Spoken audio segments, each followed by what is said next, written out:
So after Saito and Lil May explain their plan to Ogre about escaping the underground bunker, they finally decide to put it into action.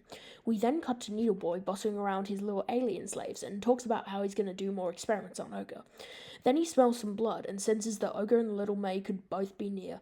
And I'm not exactly sure how he can smell them, but yo! Ogre and Little May both unleashed their ultimate. When the hell did this happen? Nah, this shit crazy for real. Needle Boy finally then sees that Ogre and Lil May are rushing towards him and starts to panic. We then get a bit of a flashback to when Saito was explaining to Ogre and Lil May the plan to stick a bunch of Gilbil in them so that they would turn into monsters.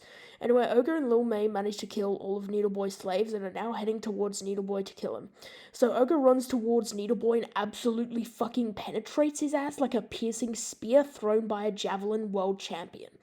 That obviously damages him badly, but he is still not dead, so Lil May comes in and finishes him off by hitting him with 1,000 headbutts.